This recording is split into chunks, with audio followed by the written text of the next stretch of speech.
ഇത് നല്ലപ്പോൾ നിൽക്ക്.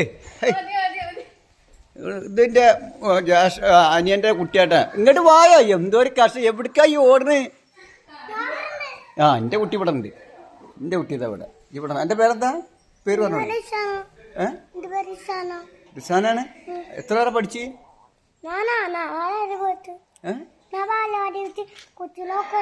അപ്പൊ സ്കൂളിൽ പോണില്ലേ? പോയിട്ടില്ല. ഇങ്ങോട്ട് പാടി. എന്താണ് എൻ്റെ ഉപ്പാക്ക് വിട്ടുകൊടുക്കാണ്ട് ഉണ്ണിയ? ഈ മക്കളൊക്കെ ഉണ്ടല്ലോ, ഞാൻ പറഞ്ഞുകൊണ്ട് വന്നു കഴിഞ്ഞാൽ എൻ്റെ കൈ കൊണ്ട് രണ്ടുപേര് ചോറ് കിട്ടും. എൻ്റെ കുട്ടീൻ്റെ അവിടെ മൂത്താപ്പാടെ കൈ കൊണ്ട് ചോറ് കഴിക്കാൻ നല്ല രസമാണ്. മൂത്താപ്പ ചോറ് വാരി തരണം. മൂത്താപ്പ അവർക്ക് അവിടെ ഓടി. മൂത്താപ്പ ചോറ് വാരി തരണം എന്ന് പറഞ്ഞിട്ട് നടക്കുന്ന മക്കളാണ്. കുട്ടികളൊക്കെ ഒന്ന് വലുതായി. എന്നാലും മക്കൾക്ക് ഭയങ്കര സന്തോഷമാണ് ചോറ് കഴിക്കാൻ. കാരണം എന്ന് വെച്ചാൽ ആ കറി നമ്മൾ ചോറ് വാരി കൊടുക്കുമ്പോൾ അതിൻ്റെ ഒരു ടേസ്റ്റ് വേറെയാണ്. അവർ ഇരുന്ന് കഴിക്കുമ്പോൾ എന്താ വെച്ചാൽ എന്തെങ്കിലുമൊക്കെ ഒന്ന് ഇട്ടിട്ട് വേഗം കൊണ്ട് കഴിച്ചു പോകും. പക്ഷെ ഞാനതല്ല. ഞാൻ ഈ മക്കൾക്ക് വലിയൊരു പ്ലേറ്റ് ഉണ്ടായിരുന്നു. ഇത്ര പോകുന്ന പ്ലേറ്റ് ഇപ്പം കാണാനില്ല. എന്ത് സംഭവിച്ചെന്ന് അറിഞ്ഞില്ല. ആ വലിയ പ്ലേറ്റ് ചോറാണ് നിറക്കും. ഞാൻ ചോറാണ് നിറച്ച് കൊടുത്തിട്ട് എന്ത് ചെയ്യും, എൻ്റെ നൗഷാദിൻ്റെ സജിന സീന നിങ്ങളെടുക്ക പോണേ? പോവാണേ? ആയിക്കോട്ടെ. അപ്പോൾ വലിയൊരു പ്ലേറ്റ് കണ്ട് വെച്ച് കൊടുത്തിട്ട് പ്ലേറ്റിന് ഞാൻ ആ ചോറ് കണ്ടമാനം എൻ്റെ നിങ്ങളോട് പറയും ചോറ് കണ്ടമാനമായി കിട്ടുമെന്ന്. എന്നിട്ട് അതിൽ കറിയും അച്ചാറും ചമ്മന്തിയും അതുപോലെ ചീനമുളക് കാന്താരിമുളക് ഉണ്ടല്ലോ അതൊക്കെ ഇട്ടിട്ട് വരുത്തിയിട്ട് നല്ല അങ്ങോട്ട് വരുത്തിയിട്ട് എന്താ നല്ല അത്യാവശ്യം എരിവും ഇതൊക്കെ ഉണ്ടാവും. എന്നിട്ട് ഈ മക്കൾക്കാണ്ട് കൊടുക്കുമ്പോൾ ഭയങ്കര സന്തോഷമാണ്. നമുക്ക് മൂത്താപ്പാടെ ചോറ് കഴിക്കണം എന്ന് പറഞ്ഞിട്ട് അന്ന് ആ കുട്ടികളൊക്കെയും എൻ്റെ അടുത്തേക്ക് വരും. ഇപ്പോഴും കൊടുത്താൽ വരില്ല. എപ്പോഴും നല്ല സന്തോഷമാണ് മക്കൾക്ക് ചോറ്. അപ്പം എന്താ നല്ല ചോറ് കഴിക്കും അവർ രണ്ടുമായിട്ട് ചോറ് കഴിക്കണം. അങ്ങനെ കുറച്ച് എന്തെങ്കിലും കറി ഇട്ടിട്ട് അങ്ങനെ ഉണ്ട്. അപ്പോൾ ആ ടേസ്റ്റ് കിട്ടണില്ല. നമ്മളെല്ലാം കൂടി അടുക്ക് വച്ചിട്ട് കുട്ടികൾക്ക് കൊടുക്കുകയാണ്. അതൊക്കെ ഒരു സന്തോഷമാണ് മക്കൾക്ക്. ഇവിടെ വന്നു കഴിഞ്ഞാൽ ഞാൻ കൂടി സത്യം പറയട്ടെ. ഇവിടെ വന്നു കഴിഞ്ഞാൽ എൻ്റെ ഇരിക്കണ സോഫ സെറ്റ് ഇതാ ഉള്ള ഇങ്ങോട്ട് സത്യം പറയും. ഇതിപ്പോൾ എത്ര തവണ നേരാക്കിയടാ റിസ്മാനെ? 2 തവണ. ഇത് വേറെ വീട്ടിൽ താമസം തുടങ്ങിയിട്ട് എൻ്റെ അളിയൻ കൊടുന്നതാണ്. ഭാര്യയുടെ മൂത്ത അളിയൻ കൊടുന്നതാണ്. ജമാൽ അളിയൻ പണ്ട് കൊടുന്നതാണ്. ഇത് 3 തവണ 2 തവണ ഞാൻ നേരാക്കി കംപ്ലീറ്റ്. എൻ്റെ സ്നേഹിതണ്ട് കാസ്മി എന്ന് പറഞ്ഞിട്ട് മറവഞ്ചേരിയുള്ള. ഇതിൻ്റെ കുട്ടികളൊക്കെ ഇവിടെ വരും. എല്ലാ മക്കളും എൻ്റെ പെങ്ങന്മാരെ കുട്ടികളും എൻ്റെ അനിയന്മാരെ കുട്ടികളൊക്കെ വന്നിട്ട് ഇതിൻ്റെ മുകളിൽ ആകെ കണ്ട് ചാടി കളിച്ചിട്ട് ഇതൊക്കെ അത് കേടെടുത്തു. ഞാൻ എൻ്റെ പെണ്ണുങ്ങളോട് പറഞ്ഞിട്ടുണ്ട്, ഒന്നും മിണ്ടത്. മക്കളെ സന്തോഷമാണ്. കുട്ടികൾക്ക് എവിടെയാണ് സന്തോഷിക്കാൻ പറ്റുക അവിടെ ചെന്നിട്ട് കുട്ടികൾ സന്തോഷിക്കട്ടെ. അവിടെ മുതൽ കേടന്നെന്നും പറഞ്ഞിട്ട് സങ്കടപ്പെടാൻ പാടില്ല. എൻ്റെ ഒരു അഭിപ്രായമാണ്. എൻ്റെ യഥാർത്ഥ സംഭവം ഞാനീ പറഞ്ഞത്. ഞാൻ അതൊന്നും മക്കളോട് പറിച്ചലില്ല. ഇത് നേരൊക്കെ ഏറി വന്ന ഒരു 5000 10,000 രൂപ പോകും. അതിൻ്റെ അപ്പുറമൊന്നും പോകില്ലല്ലോ. അപ്പം മക്കളൊരു സന്തോഷമുണ്ട്. അത് കുട്ടികൾക്ക് എവിടെയാണ് ഏത് വീട്ടിലാണ് ആ കുട്ടികൾക്ക് സന്തോഷം കിട്ടുന്നത് വെച്ചാൽ ആ മക്കളിട്ട് വരട്ടെ. ഞാൻ അതിൻ്റെ ആളാണ്. അതുകൊണ്ട് ഞാൻ ഒന്നും വലിയ വർത്തമാനമില്ല. ഇവിടെ എത്ര തവണ ഇത് കുട്ടികൾ വന്ന് കഴിഞ്ഞാൽ ഞാൻ പറയും കുട്ടികൾ കളിച്ചോട്ടെ. മക്കളെ സമയം കുട്ടികൾ കളിച്ച് ഈ കുട്ടികളൊക്കെ ഉണ്ട് വലുതായി വരിക. കുട്ടികൾ വലുതാവുക അതിനത്ര സമയമൊന്നും വേണ്ട. നമ്മളിപ്പോൾ മക്കളൊന്നും അവിടെ ചീത്ത പറയും. കുട്ടികളൊന്നും അതൊക്കെ ചീത്ത പറയാനൊന്നും വേണ്ട. മക്കൾ പേടിച്ച് മിണ്ടാണ്ടൊക്കെ. പിന്നെ നമ്മളെ കാണുമ്പോൾ തന്നെ കുട്ടികൾ പേടിച്ചിട്ട് അങ്ങനെ മാറി. കുട്ടികൾ ഒരിക്കലും അങ്ങനെ പേടിപ്പിക്കരുത്. മക്കൾ വരുന്ന മക്കൾക്ക് സന്തോഷം ഇതൊക്കെ പങ്കുവെച്ച് മക്കളായിട്ട് കൂടെ ചിരിച്ച് കളിച്ച് ഈ പൈത മക്കൾ പെട്ടെന്നാണ്ട് വലുതാവും. പെട്ടെന്നാണ്ട് വലുതായി കഴിഞ്ഞാൽ നമ്മളൊന്നാണ്ട് പ്രായമാവും. അപ്പോൾ ഈ കുട്ടികൾ എപ്പോഴും ആ സന്തോഷത്തോടെ കുട്ടികൾക്ക് ചെറുപ്പത്തിൽ കഴിഞ്ഞാലാണ് മക്കൾക്ക് ഓർമ്മ വരും. ഞാൻ വലിയ വർത്തമാനം പറയില്ല. ചെറുപ്പത്തിൽ നമ്മൾ എന്തൊക്കെ കാട്ടിക്കൂട്ടിയോ അത് മക്കൾക്ക് പെട്ടെന്ന് ഓർമ്മ വരും. ഇന്നെ അങ്ങനെ ആക്കി ഇന്നെങ്ങനെ വേദനിച്ച് എന്നൊക്കെ കുട്ടികൾക്ക് തോന്നും. ആ തോന്നൽ നമ്മൾ ഉണ്ടാക്കാൻ പാടില്ല മക്കളെ മുന്നിൽ. മക്കൾക്ക് സന്തോഷമായി. അത് പെങ്ങന്മാരെ കുട്ടികളായാലും ഏത് മക്കളായാലും അവർ വരുമ്പോൾ തന്നെ ചിന്തിക്കും ആരെ വീട്ടിലേക്കാണ് റബ്ബെ കടന്ന് ചെല്ലേണ്ടത് എന്നുള്ളൊരു ചിന്തയിൽ കൂടെ വരിക. അപ്പോൾ കുട്ടികൾ ചിന്തിച്ച് എങ്ങനെ തിരഞ്ഞെടുത്താലും ഇന്ന മാമയുണ്ട് ഇന്ന ഓരോ മാമന്മാരെ പേര് പറയും മക്കൾ. അവരുടെ മനസ്സിൽ തന്നെ സന്തോഷം ഉണ്ടാവും. അങ്ങോട്ട് ഓടിയടിച്ചെത്തും. ഞാൻ ഉള്ളത് പറയാണ്. അപ്പോൾ നമ്മൾ ഒരു മക്കളെയും നമ്മൾ വേദനിപ്പിക്കരുത്. കുട്ടികൾ വരുമ്പോൾ ഓരോ വീട്ടിലേക്കാണ് കയറി വരുമ്പോൾ ആ മക്കൾ എന്ത് വേണം ചെയ്തോട്ടെ. 1000 2000 പോയാൽ ഈ മക്കളെ കൊണ്ട് നാളെ 50,000 രൂപ നമ്മളോട് ചോദിച്ചാൽ എറിഞ്ഞിട്ട് വരും. കാരണം നമ്മൾ നാളെ ഇന്നിപ്പോൾ നമ്മുടെ കഴിവുണ്ട്, നാളെ നമ്മളെ അവസ്ഥ എന്താണെന്നൊന്നും പറയാൻ പറ്റില്ല. അപ്പോൾ ഈ കുട്ടികളെക്കാരെ നാളെ നല്ല നിലയിൽ പെട്ടെന്ന് അള്ളാഹ് കൊണ്ട് ഉയർത്തും. ഒരു സെക്കൻഡ് നേരം കൊണ്ട് പഠിച്ചവൻ ആ മക്കളോട് ഉയർത്തും. ഇപ്പം ഞാൻ പറഞ്ഞുതരാം. എൻ്റെ പെങ്ങളെ മൂത്ത മോൻ ഞാനുള്ളത് പറയാൻ തന്നെ പാടില്ല. അവനെ പറ്റിയൊക്കെ പറഞ്ഞു എനിക്ക് വിഷമം. അപ്പോൾ ഒന്നുമില്ലാത്തൊരു വളർന്ന കുട്ടിയായിരുന്നു. ആ കുട്ടി ഇവിടുന്ന് ബോംബെയിൽ നിന്ന് എൻ്റെ അടുത്തേക്ക് എൻ്റെ പൈതൽ വന്നത്.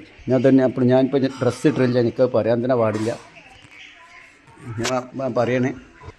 അപ്പോൾ ഇതിൽ ബോംബെക്ക് വരുമ്പോൾ എന്നോട് എന്താ പറഞ്ഞാൽ മാമ എനിക്ക് കുറച്ച് ഹിന്ദി പഠിക്കണം, അതുകൊണ്ട് ഞാൻ മാമ എന്താ വരേണ്ട ഇങ്ങോട്ട് വന്നിട്ട് ഹിന്ദി പഠിച്ചിട്ട് ഗൾഫിലേക്ക് പോകാനായിരുന്നു. ഞാൻ മാമൻ്റെ കുട്ടീൻ്റെ പോരായിരുന്നു, മാമൻ്റെ പൈതലിൻ്റെ പോരാ ഒരു പേടിയും പേടിക്കണ്ടാണ്. ഞാൻ ചെന്ന പടം ചെയ്ത് ആ കുട്ടിക്ക് ഇളനീം കട ഒരു കട എൻ്റെ അവിടെ 4 കട ഉണ്ടല്ലോ, അതിലൊരു കട ഓനൻ്റെ ഏൽപ്പിച്ച്. ഞാൻ തിരിഞ്ഞ് നോക്കിയില്ല. എടാ ഒച്ചണ്ടാക്കല്ല, ശബ്ദം കുറക്ക്. ഞാൻ തിരിഞ്ഞു നോക്കില്ല, കാരണം നമ്മൾ തിരിഞ്ഞു നോക്കുമ്പോൾ പുതിയ കുട്ടികളാണ്, അവർ ആയുധം കയ്യിൽ വെച്ചെടുക്കുമ്പോൾ നമുക്ക് കസ്റ്റമർ വരുമ്പോൾ അവർ കസ്റ്റമറിന് കസ്റ്റമർ ചോദിക്കണമൊക്കെ വേറെ നല്ല രീതിയിൽ കൊടുക്കണം. അത് ഈ വന്ന മോനിക്ക് അറിയില്ല. അപ്പം എനിക്കത് കാണുമ്പോൾ എനിക്കത് വിഷമാവും. അപ്പം ഞാൻ എന്ത് ചെയ്ത് കുറച്ച് ഇളനീനും ഓൻ്റെ കയ്യിലേക്ക് കത്തി ബിസ്മേറ്റിയിട്ടാണ് കൊടുത്ത്. കാരണം എൻ്റെ പൈത മക്കൾ എവിടെയും പോയി നേരെ വിട്ടെന്ന് വിചാരിച്ചിട്ട് ഞാനവിടെ കൊടുത്തിട്ട് ഞാൻ അവിടെ നിന്ന് മാറിന്ന്. ഓനൊരു 5-6 മാസം 6 മാസം വരെ 5-8 മാസം വരെ എന്തോ നിന്ന്. അതുപോലെ എൻ്റെ അളിയൻ്റെ പെങ്ങളെ കുട്ടീൻ്റെ ഇട്ടാ അബി എന്ന് പറഞ്ഞ കുട്ടിയും ഓൻ അങ്ങനെ തന്നെ ഹിന്ദി പഠിക്കാൻ വേണ്ടി വന്നതാണ്. അങ്ങനെ ഇവൻ എന്ത് ചെയ്ത് പെങ്ങളെ മോന് ആരിസ് എന്ന് പറഞ്ഞ കുട്ടി ഓനത് പഠിച്ച് ഓന്ന് ഗൾഫിലേക്കാണ്ട് പോയി. ഇൻഷാ ഓനക്ക് അത്യാവശ്യത്തിനുള്ള 10 റുപ്യ ഓൻ്റെ ജീവിതമാർഗത്തിന് ഓനക്ക് കാര്യം കിട്ടുന്നുണ്ട്. അപ്പോൾ എന്നും എന്നെ ആലോചിച്ചു കൊണ്ടിരിക്കുകയാണ്. കാരണം എന്താ വെച്ചാൽ എൻ്റെ മാമൻ്റെ അടുത്ത് നിന്നാണ് ഞാൻ ഇവിടുന്ന് പോയത്. എൻ്റെ മാമനെ ഹിന്ദി പഠിപ്പിച്ച് ഈ ജോലിയുടെ ഭാഗമായിട്ട് ഞാൻ കയറി ചെന്നത് എൻ്റെ മാമൻ്റെ അടുത്തേക്കാന്നാണ് ആ കുട്ടിയുടെ മനസ്സിലുള്ളത്. എന്നിട്ട് ആ കുട്ടി ഇപ്പം എൻ്റെ കുട്ടിയുടെ കല്യാണം കഴിക്കാൻ നേരത്തെ ആ പെങ്ങളെ മോനെ നോക്കണം. നിങ്ങളൊക്കെ ഇതൊക്കെ യഥാർത്ഥ സംഭവമായിട്ടാണ്. കാരണം കുട്ടികളെ നമ്മൾ ഒരിക്കലും വേദനിപ്പിക്കരുത്, ചീത്ത പറയുക, ഒന്നും പേടിപ്പിക്കരുത്. കുട്ടികൾ വരുന്ന മക്കൾക്ക് സന്തോഷം പങ്കുകൊള്ളുക. അപ്പോൾ ഞാൻ ഇനി പറയാൻ വെച്ചാൽ നമ്മൾ എന്തെങ്കിലും വീട്ടിൽ എന്തെങ്കിലും ഉണ്ടാക്കുകയാണ്, എപ്പോഴും പറയേണ്ടത് അള്ളാഹുവിനെ റസൂലിനെ സാക്ഷി നിർത്തുക. അപ്പം നിങ്ങൾ എന്തെങ്കിലും ഉണ്ടാക്കണ സമയത്ത് ഉണ്ടാക്കിക്കൊണ്ടിരിക്കുന്ന സമയത്ത് ഏതെങ്കിലും നിങ്ങളെ മക്കൾ കടന്നു വരികയാണ്, എൻ്റെ അനിയന്മാരെ മക്കൾ, എൻ്റെ പെങ്ങന്മാരെ കുട്ടികൾ, അല്ലെങ്കിൽ എൻ്റെ അയൽവാസി കുട്ടികൾ, ഏതെങ്കിലും മക്കൾ കടന്നു വരുന്ന സമയത്ത് നമ്മൾ അവരെ കണ്ടിട്ട് ഉണ്ടാക്കണം എന്തെങ്കിലും ഉണ്ടാവും, ഒന്നിക്കിട്ട് പഴംപൊരി എന്തെങ്കിലും ഉണ്ടാവും.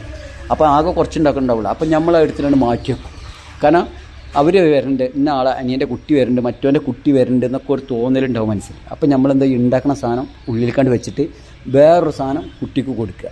ചെയ്തു പോകരുതട്ടാ, ഇത് കാണുന്ന റബ്ബുണ്ട്. കാരണം നമ്മളെപ്പോലത്തെ കഴിവുള്ള മക്കൾ അവരൊക്കെ അവർ നമ്മളെ ചായ അടിക്കാനോ അവരുടെ ചായ ബിസ്ക്കറ്റിൽ നിന്നാണ് വരുന്ന കുട്ടികൾ. നമ്മളോടുള്ള സ്നേഹം കൊണ്ട് നമ്മളെ വീട്ടിൽ നമ്മളെ മക്കളായിട്ട് കളിക്കാൻ വേണ്ടി വരുന്നതാണ്. അപ്പം നമ്മളെ കുട്ടികൾ നമ്മൾ എന്തെങ്കിലും ഉണ്ടാക്കുന്ന സമയത്ത് അത് എടുത്തിട്ടാണ്ട് ഉള്ളിലേക്ക് വെക്കുക. എന്നിട്ട് മറ്റേ കാണിച്ചിട്ട് എന്നാ മോനെ അത് ചെയ്യരുത്. നിങ്ങൾ എന്താണോ കൊടുക്കാൻ വിചാരിച്ചിരിക്കുന്നത് അതിൽ നിന്ന് ഒരു പൊട്ടിയെങ്കിലും മുറിച്ച് നിങ്ങൾ 4 മക്കൾക്കാണ്ട് പങ്കുവെക്കുക. കാരണം നിങ്ങൾ അതൊക്കെ ഇന്ന് ഇവിടെ ചെയ്താൽ നാളെ പടച്ചോൻ്റെ മുന്നിൽ നമുക്ക് റബ്ബ് കണ്ണിന് ക്യാമറ തന്നിട്ടുണ്ട്. അത് എന്തിനാ അറിയോ? നമുക്ക് തോന്നുണ്ടാവും കണ്ണ് തന്നപ്പോൾ നമുക്ക് റൂമിലെല്ലാം കാണുന്നുണ്ട്. പക്ഷെ ആ കണ്ണിൻ്റെ കാഴ്ച പ്രകാരം എല്ലാവരും ഒരുപോലെ കാണണം. മറ്റോൻ്റെ കുട്ടി എന്ത് ചെയ്തോ അത് നിങ്ങൾ നോക്കണ്ട. നമ്മളിപ്പോൾ രാത്രി കിടന്ന് ഉറങ്ങുമ്പോൾ പെണ്ണുങ്ങൾ വന്നിട്ട് നമ്മളെ കൂടെ കിടക്കുമ്പോൾ ഓൾ കുറേ സ്വകാര്യം പറയും, എൻ്റെ അനിയനെ പറ്റിയിട്ട് അല്ലെങ്കിൽ എൻ്റെ അനിയൻ്റെ കുട്ടികളെ പറ്റിയിട്ട്. അതവിടെ പറഞ്ഞോട്ടെ. പറഞ്ഞു കഴിഞ്ഞാൽ വേഗം ആ സ്പോട്ടിൽ ചെല്ലണം. ഞങ്ങളോട് പറയുന്നുണ്ടാ, ഒരു തെറ്റ് കണ്ടിട്ട് നിങ്ങൾ മിണ്ടാണം നിൽക്കുകയാണ്. രാത്രി പെണ്ണുങ്ങളെ കൂടെ ഇങ്ങനെ കെടുക്കുക. എന്നിട്ട് പെണ്ണുങ്ങൾ സ്വകാര്യം ഇങ്ങനെ പറയും. സ്വകാര്യം പറഞ്ഞിട്ട് നമ്മളത് കേൾക്കും. എന്താ നമ്മളെ അനിയനെ പറ്റിയിട്ടാണ് പറഞ്ഞത്, അല്ലെങ്കിൽ ഓൻ്റെ പെണ്ണുങ്ങളെ പറ്റിയിട്ടാണ് കാര്യം പറഞ്ഞു. ഈ ചെറുതുള്ളത് വലുതാക്കി കൊണ്ടുവരരുതിട്ട് നിങ്ങളിങ്ങനെ മനസ്സിൽ മെമ്മറി സ്റ്റോറേജ് വെക്കും. ഇതിങ്ങനെ വെച്ചിട്ട് അത് അവസാനം കൂടുകയ്യ. അപ്പോൾ ഉള്ളത് എന്താ, നിങ്ങളെ ചോര ഉമ്മയുടെ വയറ്റിൽ പറഞ്ഞ മക്കളാണ്, ഏട്ടനായാലും അഞ്ചനായാലും മുഖത്ത് നോക്കി അപ്പോൾ പറഞ്ഞണം നാളേക്ക് എടുത്തേക്കരുത്. എന്തിനാണ് എടുത്തേക്കണേ? ഇതിൻ്റെ ഉള്ളിൽ വെച്ചിട്ട് മറ്റവനോട് പോയി പറയും. മറ്റവനോട് എന്താണ് മറ്റവനോട് പറഞ്ഞിട്ട് നാട്ടുകാരെ മുഴുവനും കൊട്ടിപ്പരുത്തി ഉണ്ടാക്കുക. ഒരു അനിയൻ്റെ അടുത്തൊരു സംഭവം വന്നില്ലെങ്കിൽ മറ്റെങ്ങടുത്ത് വന്ന് കയറി ചെല്ലണം. കയറി ചെന്നിട്ട് ചങ്കൊടുക്കണ കണ്ട ഇയാൾ എന്താടച്ച് കാറ്റ് ചെയ്യുന്നുണ്ട്. ഞാൻ അതിൻ്റെ ആളാണ്, എൻ്റെ അനിയന്മാർക്കൊക്കെ അറിയാം. ഞാൻ എവിടെയും തരാം. ഓൻ്റെ പെണ്ണുങ്ങളടുത്തും തെറ്റ് വന്നാൽ ഞാൻ അപ്പം കയറി ചെന്ന് പറയും. നേരെ പോലെ എൻ്റെ പെണ്ണുങ്ങളിനോട് ചോട്ടി പറഞ്ഞോ അപ്പം വണ്ടിട്ട് പെണ്ണുങ്ങൾ നിങ്ങളോട് ഒന്നും പറയാൻ പറ്റില്ല, നിങ്ങൾ എന്തിനാണ് നിങ്ങൾ അത് അപ്പോൾ ഇങ്ങനെ ഇതിങ്ങനെ കൂട്ടിയിട്ട് പ്രശ്നങ്ങൾ ഉണ്ടാക്കിക്കൊണ്ടിരിക്കും. ഇത് എവിടുത്തെ പഠിപ്പാത്? അപ്പം പറയണം പോയിട്ട് അപ്പം ഞാൻ എല്ലാവരും പറഞ്ഞു, നോഷാൻ്റെയും കുഞ്ഞുട്ടിൻ്റെ അക്ബറിൻ്റെ പെണ്ണുങ്ങളടുത്ത് എന്തെങ്കിലും തെറ്റ് കണ്ടോ എന്നോട് എൻ്റെ പെണ്ണുങ്ങൾ പറഞ്ഞാൽ അപ്പം സ്പോട്ടിൽ കൂടി ചെന്ന് പറയും. അത് അവിടെ തിരുത്തണമായി, നേരിട്ട് തിരുത്തണമായി. പിന്നെ നാളെ ആ തിരുത്തലാണ് ഞാൻ ചെയ്ത് പഠിക്കണം. ഞാൻ എന്തുണ്ടെങ്കിലും എൻ്റെ പെങ്ങന്മാരെ കുട്ടികളെ പറ്റി എന്തെങ്കിലും പറഞ്ഞോ, പെങ്ങന്മാരെ കുട്ടികളെ പറ്റി എന്തെങ്കിലും പറഞ്ഞോ ഞാൻ വിളിച്ചുകൊണ്ടിരിക്കില്ല. മുഖത്ത് നോക്കിയിട്ട് ആരാ പറഞ്ഞാൽ അപ്പം കയറിച്ചോ. ഏത് വാപ്പായിക്കോട്ടെ ഞാൻ എപ്പോഴും പറയുന്നുണ്ട്, ഏത് വാപ്പായിക്കോട്ടെ വേറൊരുത്തനെ പറ്റി കുറ്റം പറയാൻ പാടില്ല. ഇത്ര ഉണ്ടാക്കുള്ളൂ. എന്നിട്ട് അതിങ്ങനെ വലുതാക്കി കൂട്ടിയിട്ട് പറയും. ആരോടും പറയരുതിട്ടാ, ആരോടും എന്തോ ചെറുതുള്ളൂ അതിനെ മറ്റോ പറഞ്ഞു കൊടുക്കുക. ആരോടും പറയരുത്. കാരണം ഞാൻ കുറച്ച് കൂട്ടി പറഞ്ഞുതരാം. എന്നിട്ട് അങ്ങോട്ട് കെണിയും വെച്ചിനാണ്ട് പറഞ്ഞുണ്ടാക്കിക്കോളൂ. എന്തെങ്കിലും കേട്ടാൽ അപ്പം പറയുങ്ങൾ ഓൻ തെറ്റിക്കോട്ടെ. ഓൻ തെറ്റിച്ചിട്ടൊന്നും നമ്മളെ കുടുംബം പട്ടിണിയാവുന്നില്ല. ഓൻ നാളെ ഇതിലും വലുത് നാളെ പറഞ്ഞുണ്ടാക്കും. അത് അവിടെ നിർത്തണമായിരുന്നു. ഞാൻ എൻ്റെ അടുത്ത് തെറ്റ് കണ്ടോ അപ്പം നിങ്ങൾ പറയും നിങ്ങൾക്ക് കമൻറ്റ് ഇങ്ങനെ എഴുതുന്നുണ്ട്. ആ കമൻറ്റ് എന്തിനാണ് നിങ്ങൾ എഴുതുന്നത്? ഞാനൊരു പഠിപ്പുമില്ല, വിദ്യാഭ്യാസവും ഇല്ല, വിവരമില്ല. നിങ്ങളെപ്പോലത്തെ ആൾക്കാരെ ഇതിൽ നിന്നിട്ടാണ് ഞാൻ അറിവുകൾ നേടുന്നത്. ഒരു പൂജ്യത്തിൽ നിന്ന് കടന്നു പോയൊരു മഹാനാണ് ഞാൻ പറയാൻ നിന്ന ഒരുപാടുണ്ട്. 15 കൊല്ലം വരെ ഭൂമിയിൽ ഞാൻ ഒന്നും സമ്പാദിച്ചില്ല. എൻ്റെ ജീവിതം ചരിത്രമൊക്കെ നിങ്ങളുമായി പങ്കുവെക്കേണ്ട ആവശ്യമില്ല. എന്തിനാണ് പക്ഷേ എന്താണ്, ഒരുപാട് ആൾക്കാർ പ്രവാസികൾ കണ്ണത്ത രാജ്യത്ത് പോയിട്ട് 4 കൊല്ലം 3 കൊല്ലം നിന്നിട്ട് തിരിച്ച് വരുമ്പോൾ ഓൻ പറയുന്നൊരു വാക്കുണ്ട്, ഞാൻ ഒന്നും സമ്പാദിച്ചില്ല. ശരിയാണ്. വീണ്ടും പോകുമ്പോൾ 3 കൊല്ലം പോയി പണിയെടുക്കുകയാണ്. എന്തൊക്കെ കട്ടാവുണ്ട്. 3 കൊല്ലം പോയിട്ട് വീണ്ടും പണിയെടുക്കുമ്പോൾ അപ്പോഴും ഒന്നും സമ്പാദിച്ചില്ല. അവൻ്റെ ഹൃദയം ഉരുകിക്കൊണ്ടിരിക്കുകയാണ്. ഓൻ കണ്ട പല സ്വപ്നങ്ങളുണ്ട്. വീട് വെക്കണം, മറ്റത് വെക്കണം, കുട്ടികൾ വളർന്ന് വലുതായി വരികയാണ്, മക്കളെ പഠിപ്പ്, മക്കളെ വിദ്യാഭ്യാസം. ഇതൊക്കെ ഒരു മനുഷ്യൻ ചിന്തിക്കുമ്പോൾ ഓനാകെ തളരുകയാണ്. ഓൻ്റെ ഹൃദയത്തിനെ പിടിച്ചു നിർത്താൻ ഒരാളില്ല. ഒരാളോട് സങ്കടം പറഞ്ഞ അന്നത്തെ കാലത്ത് ഒരാൾ ഉറുപ്പിക കൊടുക്കൂല. കാരണം ഓൻ ബാങ്കിൽ നിറച്ച് വെച്ചിട്ടുണ്ടാവും, കൊടുക്കൂല. കാരണം എൻ്റെ ഭാര്യ, എൻ്റെ മക്കൾ, ഞാൻ എൻ്റെ കുട്ടിയോട് ഇരുന്നിങ്ങനെ തിന്നിട്ട് അവസാനം ചക്രശ്വാസം വലിച്ചിട്ട്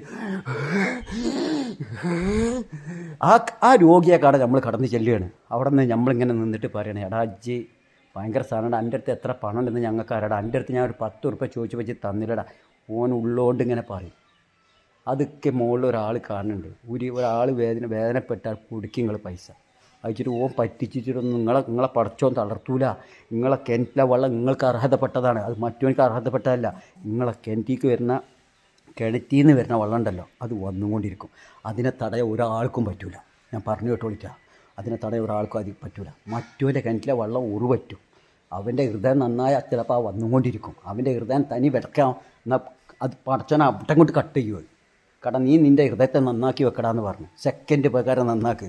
ഒരു സൂചിക്കൊരു, ഞാൻ എപ്പോഴും പറഞ്ഞു, ഒരു സൂചിക്കൊരു രാത്രിക്കൊരു പകലുണ്ട്, പകലിനൊരു രാത്രി. എന്തിനാണ് ഈ രാത്രിയും പകലും തന്നത്? നിങ്ങൾക്ക് കിടന്ന് ഉറങ്ങാനല്ല.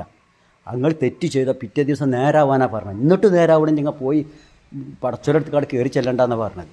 രാത്രിയും പകലും എന്തിനുണ്ടാക്കിയെന്ന് നിങ്ങളൊന്ന് ആലോചിച്ച് നോക്കി. നിങ്ങൾക്ക് ഇത് കണ്ണ് ഇത് ഇവിടെ ഈ പ്രകാശം കണ്ടപ്പോൾ നിങ്ങൾ ചേർക്കേണ്ട ഇതൊക്കെ തന്നെയാണ് എൻ്റെ സ്വർഗ്ഗം. നാട് ചെല്ലി, ഇതൊന്നും സ്വർഗ്ഗമല്ലട്ടാ. ഇതിൽ നിന്നിട്ട് ഒരുപാട് കഥകൾ പഠിക്കാണ്ട്. ഒന്നിൽ നിന്നിട്ട് ഞാൻ പറയുന്നുണ്ട്, ഒന്നിൽ നിന്നിട്ട് ഒരുപാട് അർത്ഥങ്ങൾ പഠിക്കാണ്ട്. ഒന്ന് നിങ്ങളാണ്ട് എഴുതിക്കോളി എന്ന് പറയുന്നില്ല. ഒരു കമൻറ്റ് ഉണ്ട്, നമ്മൾ എന്തൊക്കെ ശരിക്കും പോലെ ആലോചിച്ചിട്ടാണ് നമ്മൾ എഴുതുന്നത്. ആ എഴുത്തിന് നമുക്ക് തോന്നി ഇതന്നെയാണ് പൂർണ്ണമായിട്ടുള്ളത്. പക്ഷെ അത് എഴുതുമ്പോൾ അതിൻ്റെ പിന്നിൽ ഒരുപാട് കമൻറ്റുകൾ വരും. അപ്പോഴാണ് നമ്മൾ പഠിക്കുന്നത് ഒന്നിൽ നിന്നിട്ട് ഒരുപാട് അർത്ഥങ്ങൾ ഈ ഭൂമിയിലുണ്ട് എന്ന്. ഒന്നാണ്ട് എഴുതിയാൽ 100 അർത്ഥങ്ങളുടെ വരും. അപ്പോൾ നമ്മൾ വിചാരിക്കേണ്ടത് നമ്മളൊക്കെ ചെയ്തതാണ് ശരി, അതൊന്നും നമ്മൾ ചെയ്തോ ഒന്നും ശരിയല്ല. നമ്മൾ ചെയ്തൊക്കെ വെള്ളത്തിൽ വള്ളിയിട്ട പോലെ.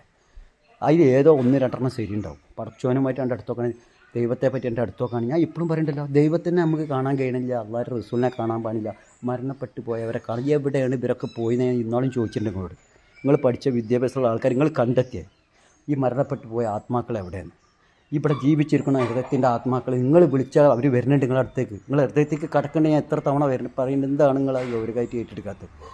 തമാശല്ല. നിങ്ങൾ ആരോണോ ഹൃദയത്തിൽ വിചാരിച്ചിക്കണോ ആ ആൾ നിങ്ങളറിയില്ല. ഞാൻ ആരോ ഒരാളെ എപ്പോഴും പറഞ്ഞു, കണ്ണടച്ച സ്വപ്നം ജീവിതത്തിൽ നടക്കൂലട്ടാ. കണ്ണ് തുറന്നിട്ടുള്ള സ്വപ്നം അത് ഞാൻ പറയാൻ നിന്ന് ഒരുപാട് പറയും. ഇതിങ്ങനെ നീണ്ടുപോകും. അതാണ്. അപ്പം മറ്റുള്ളവർക്ക് എന്താ പറയുക, ഞാൻ സുഖമില്ലാത്ത രോഗിയാണ്, ഞാനൊരു മാനസിക രോഗിയാണ്, ഇപ്പോൾ ഗുളിക കുടിച്ചുകൊണ്ടിരിക്കുക. നിങ്ങൾക്ക് ഓരോരുത്തർ കമൻറ്റ് ചെയ്തിട്ടുണ്ട് എനിക്ക് ഭ്രാന്തെന്ന്. ഞാൻ ലോക ഭ്രാന്തനായിരുന്നു. ആ അവസ്ഥയിൽ കൂടെ എന്നെ ബലമായി പിടിച്ച് കൊണ്ടുപോയി കെട്ടിയിട്ട് കറണ്ട് 1-2 തവണ ഷോക്ക് തന്നതാണ് പേടിച്ചിട്ട്. കാരണം എന്തിനാണ് ഈ രോഗം തന്നതെന്ന് ഞാൻ റബ്ബിനോട് ചോദിക്കുക. ആരും ഞാൻ ദ്രോഹിച്ചിട്ടില്ല, ഒരാളെ ഉറുപ്പിക വാങ്ങി തിന്നിട്ടില്ല, ഒരാളെ പറ്റിച്ചിട്ടുമില്ല. ഞാൻ ഇതൊന്നും ഇങ്ങനെയൊക്കെ ചെയ്ത് വിടേണ്ട ആളല്ല. നിങ്ങൾ വിചാരിക്കേണ്ട യൂട്യൂബിൽ നിന്ന് എനിക്ക് ഇറച്ചിയും പത്രയും കിട്ടാണ്. അതൊക്കെ നിങ്ങൾ വിചാരിച്ചോളൂ.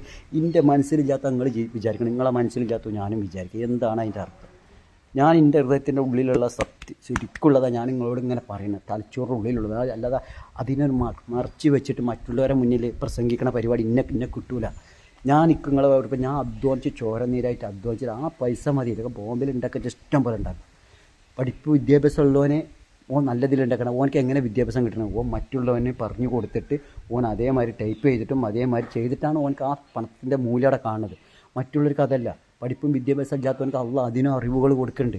ഓനോട് പറയണം, നീ ചിന്തിക്ക്, നല്ല കാര്യങ്ങൾ ചിന്തിക്ക്, വേണ്ടാത്തതിൽ ചിന്തിച്ചിട്ട് അതിൽ പോയി ചാടണ്ട. അത് അവിടെ തല്ലും കിട്ടും, അടിയും കൊത്തും. നീ ചെയ്ത സമ്പത്തൊക്കെ ജനങ്ങളെ മുന്നിൽ വെറുതാവുന്നത്. നല്ല കാര്യങ്ങൾ ചിന്തിച്ചോളി. എത്രയോ നല്ല കാര്യങ്ങൾ നമ്മളെ തല്ലിൻ്റെ ഉള്ളിൽ നല്ല കാര്യങ്ങൾ വരും. അതിനെ ചിന്തിച്ച് നിങ്ങൾ നടക്കുന്നത്. നിങ്ങൾ മറ്റവൻ്റെ കുറേ പണം കട്ട്, മറ്റവൻ്റെ കുറേ പഠിച്ച് എന്താണ് ഇവിടെ കുറച്ച് കാലം ജീവിക്കാനും? അല്ല, ഈ ഭാര്യക്കും മക്കളും ഒരു തെറ്റും ചെയ്യാത്ത ഭാര്യക്കും മക്കൾക്കും ഉമ്മാക്കും വാപ്പാക്കും നമ്മൾ കൊടുക്കും. ഞാൻ എവിടുന്നോ കുറേ കട്ട് കൊടുത്തിട്ട് ആ പാവങ്ങൾ എന്ത് പയച്ച്?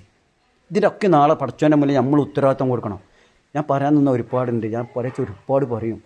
അപ്പോൾ എൻ്റെ സമനില തെറ്റണം. എൻ്റെ ഹൃദയത്തേക്ക് ആരാ കിടക്കണം, ആരാ വരണം, ആരാ പോകുന്നത് എനിക്കറിയില്ല. ഞാൻ ഒന്നും എൻ്റെ തലച്ചോറിലൊന്നുമില്ല. ഇപ്പോൾ ഈ പറഞ്ഞതൊക്കെ ഉണ്ടില്ല. നിങ്ങൾ പറയണ്ടേ പറഞ്ഞത് തന്നെ അങ്ങനെ പറഞ്ഞു, ഞാൻ പറഞ്ഞത് തന്നെ പറയും. എനിക്ക് അറിയണില്ല എന്താണ് പറഞ്ഞത്. കമൻറ്റുകൾ വരുമ്പോഴാണ് ഞാൻ ആലോചിക്കണം ഇതൊക്കെ ഞാൻ പറഞ്ഞതാണ്. അപ്പോൾ ഞാൻ വീണ്ടും കേൾക്കുക അതൊക്കെ ഞാൻ പറഞ്ഞു. ഇതാണ് എൻ്റെ അവസ്ഥ. അപ്പോൾ ഞാൻ പറഞ്ഞു ഇപ്പോൾ എവിടെയൊക്കെ പോയി എവിടെയൊക്കെ പറഞ്ഞത് എനിക്ക് ഉറപ്പില്ല. ഇങ്ങനെ വരണം ഇങ്ങനെ പോകണം. തെറ്റ് ചെയ്യേണ്ട, നല്ലപോലെ നിന്നോളി. നമ്മളെ വീട്ടിൽ നമ്മൾ ഏതെങ്കിലും മക്കളൊക്കെ വന്നാൽ നല്ലപോലെ സ്നേഹിക്കുക, ഹൃദയം തുറന്ന് സ്നേഹിക്കുക. അല്ലാതെ ഉള്ളിൻ്റെ ഉള്ളിൽ വേറെ വെച്ചിട്ട് വേറെ എന്തൊക്കെ മുഖത്തിങ്ങനെ ചിരിച്ച് കാണിക്കണ്ടല്ലോ, അത് ചെയ്യരുത്. അത് വരുന്നവനിക്ക് തന്നെ അറിയാം എൻ്റെ ഉള്ളിൽ ശരിയല്ല എന്ന്. കാരണം അതെന്താ അറിയാം, ആ മുഖത്തെ പുഞ്ചിരി ഇങ്ങനെ കാണുന്ന മാത്രമേ ഓനക്കറിയാം എൻ്റെ അത് ആ കണ്ണിൻ്റെ പ്രകൃതിയും മുഖത്തെ രൂപം പിരിയും ഒക്കെ മനുഷ്യൻ്റെ രൂപം മാറ്റും. പക്ഷെ നിങ്ങൾക്കറിയില്ല വരുന്ന ആൾ നിങ്ങളെ ഇഷ്ടപ്പെട്ടിട്ടാണ് ആ വീട്ടിൻ്റെ അകത്തേക്ക് കയറി നിങ്ങളെ ചായ കുടിക്കാനോ ചോറ് കഴിക്കാനോ ഒന്നല്ല ഓൻ വരുന്നത്. ഓനക്ക് അതിൻ്റെ ആവശ്യമില്ല. കാരണം എന്താ വെച്ചാൽ നിങ്ങൾ 500 ഉണ്ടാക്കുമ്പോൾ ഓൻ 1000 ഉണ്ടാക്കുന്ന ആളാക്കാരം. പക്ഷെ എന്താണ് സ്നേഹം, ഹൃദയം തമ്മിൽ പങ്കുവെക്കുന്ന ഒരു സംഭവം. അതാണ് പറയുന്നത്, ഹൃദയത്തെ നിങ്ങൾ കണ്ണി കണ്ടൊന്നും തിന്നാൻ കൊടുക്കരുതെന്ന്. നിങ്ങളൊരു മനുഷ്യർക്ക് ഒരു സാധനം ഹോട്ടലിൽ നിന്ന് കണ്ണി കണ്ടൊക്കെ തിന്നാൻ കൊടുത്തിട്ട് വരെ എന്തെങ്കിലും ആയിക്കോട്ടെ പൈസ കൊണ്ട് വാങ്ങിക്കോട്ടെ, അത് ചെയ്യരുത് എന്നിട്ട് പടച്ചോൻ്റെ അടുത്ത് ഒരുപാട് കണക്ക് കൊടുക്കേണ്ടി വരും. ഹിന്ദു ആയാലും മുസ്ലിങ്ങളായി തീറ്റിക്കരുത്. ഒരു മുസ്ലിമായ വ്യക്തി എന്തെങ്കിലും ഉണ്ടെങ്കിൽ ഹിന്ദുക്കൾക്ക് എന്തെങ്കിലും കൊടുക്കട്ടെ, അല്ലെങ്കിൽ മുസ്ലിം എന്ത് പറയുന്നത്, ഞാൻ മുസ്ലിങ്ങൾക്ക് എന്തെങ്കിലും ചെയ്യാൻ പാടില്ല. മനുഷ്യനെ പറ്റി നിങ്ങൾ പഠിക്കും. നല്ലപോലെ ആലോചിച്ചൊക്കെയാണെങ്കിൽ നിങ്ങൾക്ക് ഓരോ ഹൃദയങ്ങൾ നിങ്ങളുടെ ഹൃദയത്തിലേക്ക് കടന്നു വരുന്ന നിങ്ങൾക്ക് കാണാൻ പറ്റും. നിങ്ങൾ വിചാരിച്ച ഓരോ കാര്യങ്ങൾ പടച്ചോൻ സഹായിപ്പിച്ച് തരും. അത് തരുന്നുണ്ട്. നമ്മൾ കണ്ണ് തുറന്ന സ്വപ്നം ഉണ്ടല്ലോ, അതിങ്ങനെ എന്തൊക്കെയോ നമ്മളിങ്ങനെ ആലോചിച്ചിട്ട് നമ്മൾ ഏതോ രാജ്യത്തേക്ക് കടന്നിട്ടുണ്ടാവും. നമ്മൾ ഗൾഫിൽ പോയിട്ടുണ്ടാവും, അവിടെയും കടന്നിട്ടുണ്ടാവും. അമേരിക്ക പോയിട്ടുണ്ടാവും, അവിടെ അമേരിക്കക്കൊന്നും എത്താൻ അതിനത്ര സമയം വേണ്ട. ആ ചിന്തയാണ്. ചിന്തിച്ചാൽ തന്നെ നമ്മൾ എവിടെ ഏത് ഭൂമിയിലാണോ നമ്മൾ കാല് പതിച്ച് വെച്ച് അവിടേക്ക് നമ്മൾ പെട്ടെന്ന് ചിന്തിച്ചാൽ ഫോണിനെക്കാട്ടി വേഗം നമ്മൾ നടത്തും. അപ്പം നമ്മൾ അതിനെപ്പറ്റി ഇങ്ങനെ ചിന്തിച്ചോക്കാണ്. അപ്പം നമ്മളെ ഹൃദയത്തേക്ക് ഏതോ അമേരിക്കയിൽ ഒരുത്തൻ കെടുക്കുന്നുണ്ട്, അവനെപ്പറ്റി ചിന്തിച്ചാൽ അവൻ്റെ ഫോൺ കൊണ്ട് വരും. അല്ലെങ്കിൽ അവൻ്റെ വാട്സാപ്പിൽ മെസ്സേജ് വന്ന് കൊടുക്കുന്നുണ്ട്. നമ്മളെന്തോ അവനെപ്പറ്റി പെട്ടെന്ന് ചിന്തിച്ചപ്പോൾ ഫോൺ എടുത്തോക്കിയാൽ ഞാൻ അവനെ പറ്റി ഇപ്പം ചിന്തിച്ചുള്ളൂ. ഇപ്പോൾ അവൻ്റെ വാട്സാപ്പിൽ ഹായ് എന്ന് വിട്ടിങ്ങനെ, സുഖമാണോ എന്ന് വിട്ടിങ്ങനെ. ഹൃദയം എന്ന് പറഞ്ഞാൽ നിങ്ങൾക്ക് ഹൃദയത്തെപ്പറ്റി അറിയാത്തതുകൊണ്ടാണ്. കാരണം നമ്മൾ ആൻ്റെ ഹൃദയത്തിനാണ് കരുത്തും വലിപ്പമുള്ളത്. പക്ഷെ നമ്മൾ ആനെക്കാട്ടി പവറാണ് നമ്മളെ ഹൃദയം. സംഭവം നമ്മൾ ഇത്രേ ഉള്ളൂ. കാരണം നമ്മൾ ഇതിൻ്റെ ഉള്ളിൽ അത്രക്കും ഞാൻ പറയാൻ നിന്ന സ്വത്തിൻ്റെ പിന്നെ അതുപോലെ ഞാൻ പറഞ്ഞു സ്വത്തിൻ്റെ പിന്നാലെ വല്ലാതെ തൂങ്ങരുതിട്ടാണ്. അതൊന്നും തൂങ്ങാൻ നിൽക്കണ്ട. കൊടുക്കാനുള്ള മുതൽ പെങ്ങന്മാർക്കായാലും കുട്ടികൾക്കായാലും കൊടുക്കണം എന്നെല്ലാം പോലെ നമ്മൾ നയിച്ചുണ്ടാക്കിയ മുതൽ മാത്രമേ നമ്മൾ അർഹതപ്പെട്ട അത് മാത്രം സ്വപ്നം കണ്ട് ജീവിച്ചോളൂ. ആ എപ്പോൾ കുറേ മുതലുണ്ടാക്കിയിട്ടുണ്ട്, ഉമ്മ കുറേ മുതലുണ്ടാക്കിയിട്ടുണ്ട്. എന്നിട്ട് അതിൻ്റെ മുകളിൽ കുറേ തല്ലിവിടെ ഏട്ടനും അഞ്ചനും തല്ലിയുടെ കുടുംബങ്ങളൊക്കെ അടുത്ത് തെറ്റി പിരിഞ്ഞിട്ട് നാളെ റബ്ബിൻ്റെ അടുത്ത് പോയാൽ ഞാൻ കുറേ നിസ്കരിക്കുക ഇബാദത്തെടുക്കുക എന്ത് രസമാണ്. ജനങ്ങളെ മുന്നിൽ നല്ല മനുഷ്യന്, ആ നല്ല മനുഷ്യൻ എൻ്റെ ഉള്ളിൽ തനിച്ചറ്റാകാരം. അതാ പുറത്ത് കാണിക്കൂല. അത് കാണുന്ന റബ്ബിൻ്റെ അടുത്ത് ചെന്നാൽ എൻ്റെ കണ്ണിലെ ക്യാമറ, നിങ്ങളെ കണ്ണിലെ ക്യാമറ, അള്ളാഹിൻ്റെ അടുത്തൊരു ക്യാമറ ഉണ്ട്. കണ്ട മനുഷ്യന്മാർ എത്ര ആൾക്കാരില്ല, അവരൊക്കെ എടുത്തിട്ട് റബ്ബൻ്റെ ഹൃദയത്തിൻ്റെ ചരിത്രം കണ്ടുവന്നു. ഇവൻ ചെയ്തു കൂട്ടിയ അവൻ്റെ മനസ്സിനുള്ളിലത്തെ കറയും പകയും കണ്ടോ, ഇവനാണ് എൻ്റെ പള്ളിൻ്റെ അകത്തേക്ക് കടന്നത്. നല്ല മനുഷ്യന്മാരോടെ പറഞ്ഞു നിങ്ങൾ പള്ളിൻ്റെ അടുത്ത് കടന്നോളി, നിസ്കരിച്ചോളൂ, ഓടിക്കോളി ഒക്കെ നല്ല ഇഷ്ടമാണ് അള്ളാഹ്ക്ക്. അല്ലാതെ നിങ്ങൾ തെറ്റ് ചെയ്ത് നിങ്ങൾ പള്ളിൻ്റെ ഉള്ളിലേക്ക് കടക്കരുതെന്ന് പറഞ്ഞത്. കാരണം അത് പള്ളി, അമ്പലം, ചർച്ച് എന്നൊക്കെ പറഞ്ഞാൽ എന്താണ്, അത് നല്ല കാര്യങ്ങൾ ചെയ്തിട്ട് അതിൻ്റെ ഉള്ളിൽ ഇരുന്നിട്ട് നിങ്ങളെ വിഷമവും കാര്യങ്ങളും പറയാനാണ്. അല്ല ഞാൻ കുറേ തെറ്റ് ചെയ്ത് ഞാൻ കുറേ കറിയും പകയും വെച്ചിട്ട് ഞാൻ ആ പള്ളീൻ്റെ ഉള്ളിക്കാണ്ട് കടന്നിട്ട് ഞാൻ കുറേ നിസ്കരിച്ചിട്ട് പറയാണ് എനിക്കുള്ളൊക്കെ തന്നാളെ ഞാൻ എന്നിട്ട് നമ്മൾ പറഞ്ഞ അള്ളാൻ്റെ അടുത്ത് പോയ ഇറച്ചും പത്തിരിയും കിട്ടും. എന്താണ് അവിടെ ഇറച്ചും പത്തിരി? എന്താ ഈ ഭൂമിയിൽ പടച്ചുണ്ടാക്കി തന്ന ആപ്പിളും മുന്തിരിയൊന്നും പോരായിട്ടോ, ഒരുപാട് തരം മധുരമുള്ള സാധനം ഉണ്ടാക്കി തന്നെ പടച്ചുണ്ടാക്കി തന്നത്. ഇനി ഞങ്ങൾക്ക് അവിടെ പോയിട്ട് വേറൊരു സ്വർഗത്തിലെ സാധനം കിട്ടുന്നതെന്ന് പറഞ്ഞാൽ എവിടെ നിന്നാണ് ഇപ്പോൾ ഇവിടെ നമുക്ക് തിന്നിട്ട് ഒരുപാട് ഐറ്റം ഉണ്ട്, അത് തിന്നാനും കൂടി പറ്റണില്ല. ഞങ്ങൾ മരിച്ചു പോകുമ്പോൾ ചോദിച്ചോളാം അള്ളാഹിനോട്, അള്ളാഹുവേ ദുനിയാവിൽ നിങ്ങൾ സൃഷ്ടിച്ച ഭൂമിയിൽ വൃക്ഷങ്ങളിൽ നിന്ന് സൃഷ്ടിച്ച ഒരുപാട് മധുരങ്ങളുണ്ട്, അതിൽ നിന്ന് എനിക്ക് മുഴുവനും തിന്നാൻ കിട്ടിയിട്ടില്ല. അള്ളാഹുവിൻ്റെ റസൂലേ, അത് എൻ്റെ ഭൂമിയിൽ നിങ്ങളുണ്ടാക്കിയ, നിങ്ങൾ മരത്തിൽ നിന്നുണ്ടാക്കിയ, അത് നിങ്ങളായിട്ട് ഉണ്ടാക്കിയതാണ്, ജനങ്ങൾ ഉണ്ടാക്കിയതല്ല, ജനങ്ങൾ അതിനെ നോക്കി വളർത്തിയതാണ്. പക്ഷേ നിങ്ങളാണ് അതിൻ്റെ ഓരോ തരം മധുരങ്ങൾ നിങ്ങളാണ്, ദൈവമാണ് പങ്കുവച്ചിട്ടുള്ളത്. അതിൽ നിന്ന് കിട്ടാത്ത പലതുമുണ്ട്, നിങ്ങൾ നോക്കണം. അതിൽ നിന്ന് കിട്ടാത്ത പലതുമുണ്ട്. അത് മാത്രം മതി നാളെ ഞാൻ നല്ലവനായി മാറുകയാണെങ്കിൽ. അല്ലാതെ അള്ളാഹുവിൻ്റെ ശരിക്കുള്ള സ്വർഗത്തിലെ മുതൽ നമുക്ക് വേണ്ടാന്ന്. കാരണം ഇതൊക്കെ അള്ളാൻ്റെ അവിടെ പോയാലും ഇത് പോയാലും ഞാൻ കണ്ടമാനം ചാക്കിൽ പഞ്ചസാരട്ട് എടുക്കുക സ്വർഗത്തിലെ ഇതവിടെ തിന്നൂടെ നമ്മൾ തിന്നു. ഈ ഭൂമി തന്നെ നമുക്ക് മധുരമുള്ള കണ്ടമാനം തിന്നാൻ പറ്റണില്ല. കുറച്ച് നമുക്ക് ഒരു പായസം ഉണ്ടാക്കി തന്നാൽ എത്ര കുടിക്കുക. സാധാ ഞാൻ ഒരുപാട് സമനില തെറ്റുമ്പോൾ പറയുന്നതാണ്. നിങ്ങൾ ആരും വേദനിപ്പിക്കണ്ട. ഈ ദുനിയാവിലൊക്കെ നല്ലപോലെ ചിന്തിച്ചോട്ടെ, എപ്പോഴും പറയണ്ടേ. നല്ലപോലെ ചിന്തിച്ച് ഒരാളെ ഉറുപ്പ വാങ്ങാതെ നല്ല വയർത്തിട്ട് പണിയെടുത്തൊക്കെയാണ്. എന്നിട്ട് അത് ആ വീട്ടിൽ വരുന്ന ആൾക്കാർക്ക് ആ ഭക്ഷണം ഉണ്ടാക്കി കൊടുത്താൽ എന്ത് രസം തരും. നിങ്ങൾക്ക് അറിയിട്ടാണ് മനുഷ്യന്മാരെ പറ്റി പഠിക്കാത്തതിൻ്റെ പേരിലാണ്. പഠിച്ചിട്ട് എന്താ അറിയോ, കുടുംബങ്ങളെയും ഉമ്മാനെയും മാപ്പാനെയും ഒക്കെ തല്ലി തിരിഞ്ഞ് കത്തിയോണ്ട് കുത്തി കൊല്ലുക, അതൊക്കെ തന്നെ കുറച്ച് കാലം ജീവിക്കും. പൂജൊരു മൂക്കി കൂടെ ഒരു പോണ പോക്കുണ്ട്. അത് ആ പോക്ക് എന്താ അറിയോ, നിങ്ങൾ വിചാരിക്കുന്നുണ്ടാവും ആ ലോകത്ത് ഇങ്ങനെ കറങ്ങിക്കൊണ്ടിരിക്കുക. നല്ല മനുഷ്യന്മാരെ ഹൃദയത്തേക്ക് ആത്മാവ് കടന്നു വരുന്നുണ്ട്. ഓരോ ആത്മാക്കളും കടന്നു വരുന്നുണ്ട്. ഓൻ്റെ ഓരോ പ്രയാസങ്ങൾ തീർത്തു കൊടുക്കുന്നുണ്ട്. പക്ഷെ അറിയണില്ല. ഹിന്ദു ആയാലും മുസ്ലിം ആയാലും എല്ലാവരും പടച്ചോനെ എല്ലാവരുടെ പ്രയാസങ്ങളും ഈ ഭൂമിയിൽ തീർത്തു കൊടുക്കുന്നുണ്ട്. അവരൊക്കെ ആരാന്നുള്ളത് അറിയാത്തതിൻ്റെ പേരിലാണ്. നിങ്ങൾ നല്ലപോലെ ഇരുന്ന് ഇങ്ങനെ ആലോചിച്ചേക്കണം. അപ്പോൾ നല്ല കാര്യം ആലോചിച്ചേക്കണം. ഓരോ മനുഷ്യനെ പറ്റിയിട്ട് നിങ്ങൾക്ക് ഇങ്ങനെ കാണാൻ കഴിയും. മിണ്ടാപ്രാണി എപ്പോഴും പറയുന്നുണ്ട്, മിണ്ടാപ്രാണി റൂഹിനെ കടന്നു പിടിക്കുന്നതിന് മുന്നേ മിണ്ടാപ്രാണികൾക്കാണ് ആത്മാക്കളെ കടന്നു പിടിക്കുന്നതും അസ്രായിൽ അലൈഹിസ്സലാം കടന്നു വരുന്നതും കാണാൻ കഴിയുന്നു. മിണ്ടാപ്രാണികൾക്ക് എന്തുകൊണ്ട് നമുക്ക് കാണാൻ കഴിയണില്ല? അവരെക്കാട്ടിയും പഠിപ്പും വിദ്യാഭ്യാസവും വിവരമുള്ള ആൾക്കാരാണ് നമ്മൾ. ഒരു മനുഷ്യൻ്റെ ആത്മാവിനെ കടന്നു പിടിക്കുന്നതിൻ്റെ മുന്നേ നമ്മളാണ് കണ്ടെത്തേണ്ടത്. അതാണ് അസ്രായിൽ. ഒരു മനുഷ്യർക്കൊരു സംഭവം വരാൻ പോകുന്നുണ്ടെങ്കിൽ വേഗം അറിയും. നമുക്ക് എന്തെങ്കിലും ഒരു പ്രയാസം കടന്നു വരുന്നുണ്ടെങ്കിൽ നമ്മളെ ഹൃദയത്തിൻ്റെ ഉള്ളിൽ വേദന അനുഭവപ്പെടുന്നുണ്ട്. നിങ്ങളത് ഗൗരവമായിട്ട് എടുക്കുകയാണ്. അത് നിങ്ങളൊന്ന് ചിന്തിച്ച് നോക്കി. ഉള്ളിൻ്റെ ഉള്ളിൽ വേദന അനുഭവപ്പെട്ട് അപ്പം നമ്മൾ മനസ്സിലാക്കിയാൽ മതി നമ്മളൊരു സ്ഥലത്തേക്ക് പോകാൻ പാടില്ലെന്നാണ്. എന്തോ ഉള്ളിൻ്റെ ഉള്ളിൽ ഒരു സീനൽ കാണിക്കുകയാണ്. അണക്കൊരു അപകടം മറിഞ്ഞ് നിൽക്കണ്ട, ഒന്ന് മാറി നിൽക്കണം മുത്തേന്ന്. അപ്പോൾ നമ്മൾ ചിന്തിക്കാത്ത കാരണം നമ്മളവിടെ പോയിട്ട് ആ കൊണ്ടിന് വണ്ടി വേറൊരുത്ത വന്നിട്ട് ഇടിച്ച് തെറിപ്പിച്ച് കുടുംബം മൊത്തം കണ്ണീര് പൊടിപ്പിക്കുക. കാരണം നിങ്ങൾ ഹൃദയം നന്നാക്കി വെച്ച ആളാണ്. നിങ്ങൾക്ക് എന്തെങ്കിലും വരാൻ പോകണമെങ്കിൽ ദൈവം കാണിക്കും ഏതൊരു മനുഷ്യനിക്കും. കുടുംബങ്ങളെ സ്നേഹിച്ചോളി. അപ്പോൾ മുതലിൻ്റെ പിന്നാലെ നടക്കണം. ഞാൻ പറഞ്ഞു എൻ്റെ മുതലൊക്കെ ഞാൻ എൻ്റെ മുതലൊക്കെ ഇവിടെ കാണിക്കുന്നതിൻ്റെ കാരണം എന്താണ്? നിങ്ങളൊക്കെ കമൻറ്റിൽ എഴുതുന്നുണ്ട് എൻ്റെ മുതൽ കാണാൻ പറ്റിയിട്ടൊന്നല്ലാന്ന്. ഞാൻ 15 കൊല്ലം കൊണ്ട് ഒന്നും സമ്പാദിക്കാത്ത ആളാണ്. പിന്നെ എവിടെ നിന്നാണ് ഞാൻ ഇത്രയും മുതലുണ്ടാക്കിയത്? അത് നിങ്ങൾക്ക് കാണിച്ചു തരികയാണ്. നാളെ നിങ്ങൾ ഇതേമാതിരി നടക്കുന്നുള്ളത്. അതായത് നിങ്ങൾ 15 കൊല്ലം കൊണ്ട് നിങ്ങൾ 5 കൊല്ലം കൊണ്ട് ഒന്നും പഠിച്ചവരെ ഗൾഫിൽ പോയി ഒന്നും സമ്പാദിച്ചില്ല, 10 കൊല്ലം കൊണ്ട് ഒന്നും സമ്പാദിച്ചില്ല, 20 കൊല്ലം കൊണ്ട് അത് വേദനപ്പെടേണ്ട. 15 കൊല്ലം കൊണ്ട് ഞാൻ ഒന്നും സമ്പാദിച്ചിട്ടില്ല. അപ്പോൾ ഞങ്ങൾ അത്രമാത്രം ഞാൻ കരയേണ്ടി വരും. ഞാൻ എത്രമാത്രം കരഞ്ഞിട്ടുണ്ട്. 15 കൊല്ലത്തിന് ശേഷമാണ് ഞാൻ ഈ ഭൂമിയിലൊരു സ്വർഗം കാണുന്നത്. അത് കാണിച്ചു തരും. നല്ല ചെയ്തോളി. അയച്ചിട്ട് 15 കൊല്ലം കൊണ്ട് ഒന്നും ചെയ്തില്ല, കിട്ടിയില്ല എന്ന് പറഞ്ഞിട്ട് ഒരാളെ മുതൽ കക്കാൻ പോകരുത്. ചെയ്യരുത്. നമ്മൾ ചെയ്യൂല എന്നുള്ള ബാക്കിയും യുദ്ധം ചെയ്യുക, പണിയെടുത്ത് ജീവിക്കുക. യുദ്ധം ചെയ്യുമ്പോഴാണ് നമുക്ക് ആ ഭൂമി പിടിച്ചെടുക്കാൻ പറ്റുള്ളൂ. അല്ല അയച്ചിട്ട് വേണ്ടാത്ത പോയിട്ട് ഭൂമി പിടിച്ചെടുക്കാനല്ല. നമ്മൾ ആ യുദ്ധം എന്ന് പറഞ്ഞാൽ എന്താണ്? നമ്മൾ അതേമാതിരി ചിന്തിക്കുക. നമ്മൾ ജീവിതത്തിലേക്ക് കുതിക്കുക തന്നെ. പക്ഷെ കക്കൂല, ഒരാളെ ഉറപ്പ പറ്റിക്കില്ല, ഒരാളോട് നോണാ പാടില്ല. അങ്ങനെ ജീവിച്ചൊക്കെയാണ്. അപ്പം നമുക്ക് തന്നെ നല്ലൊരു വഴിപാട്. ഒരു സെക്കൻഡ് നേരം കൊണ്ട് തന്നെ നമ്മൾ പടച്ചോൻ നല്ലൊരു ഉയർച്ചയിലെത്തും. ഒരു സെക്കൻഡ് നേരം കൊണ്ട് അവിടെ കൊണ്ട് ഒരു പൂത്തിരി ഉണ്ടല്ലോ, അത് കത്തുമ്പോൾ എന്ത് രസം നേരം. അങ്ങനെ കത്തിക്കൊണ്ടിരിക്കുമ്പോൾ നല്ല രസമാണ്. അത് കെടും. അത് നന്നാക്കി നിൻ്റെ ഹൃദയം നന്നാക്കിയിട്ടില്ല പൂച്ചയായിട്ട് കേടും. അവിടെ കൊണ്ട് തരപ്പണാക്കി തരും പടച്ചോൻ. ഞാൻ എന്തെങ്കിലും പറഞ്ഞു പൊരുത്തവർക്ക് എൻ്റെ മനസ്സിൽ വിഷമം വരും പറഞ്ഞു. ഞാൻ ഇതിനുള്ളിലുള്ളതൊക്കെയും ഞാൻ യൂട്യൂബിൽ പറയണ്ടല്ല, ഞാൻ ഒരു ഗ്രൂപ്പ് ഉണ്ടാക്കിയിട്ടുണ്ട് എൻ്റെ. അതിലാണ് ഞാൻ എല്ലാം പറയുമ്പോൾ എൻ്റെ പേരൊക്കെ പറഞ്ഞിട്ട് യൂട്യൂബ് ഉണ്ടാക്കിയതാണ്. അല്ലാതെ ഇതിൽ പൈസക്ക് വേണ്ടി എൻ്റെ കുട്ടികൾക്കെല്ലാം കിട്ടിയ ഒരു പൂച്ചക്കുട്ടി ഇതവിടെ പാവം എന്തങ്ങോട്ട് പറയാം. തള്ള ചത്ത് അങ്ങോട്ടാ കാണി. അതിൻ്റെ തള്ളിയും ചത്ത് ഒരു കുട്ടിയും ചത്ത് ഇവിടെ. അത് ഞാൻ പെണ്ണെന്ന് രാവിലെ അതിൻ്റെ ഉള്ളിൽ നിന്ന് പിടിച്ച് വലിച്ചിട്ടിട്ട് ഇടങ്ങറായി. പടച്ചോനെ ആ പൂച്ചക്ക് എന്ത് പറ്റിയാണാവോ അതിൻ്റെ കുട്ടി. അതായത് ഇപ്പോൾ എൻ്റെ ഒരു ബക്കറ്റിലാക്കിയിട്ട് എൻ്റെ മോൻ പോയിട്ട് എൻ്റെ പെങ്ങളെ മോനും കൂടി പോയിട്ട് കുയ്യുത്തിട്ട് അതിൽ കുഴിമിട്ട് ആ കുട്ടി ഇവിടെ കാണി. ഇതിൻ്റെ അവസ്ഥ നോക്കാൻ നിങ്ങൾ എന്താണ് ഇതിനൊക്കെ. ഞാൻ കുറേ എൻ്റെ പൊന്നു മോള് വന്നിട്ട് പാല് കൊടുത്തതായിട്ട്. മിണ്ടാപ്രാണികളെ അവസ്ഥ ഇതൊക്കെ കാണുമ്പോൾ നെഞ്ഞിൻ്റെ ഉള്ളിൽ വേദന അനുഭവപ്പെടുക. കാരണം ഇനിയിപ്പോൾ അതിനെ എങ്ങനെ നോക്കിയിട്ട് നല്ലപോലെ നോക്കി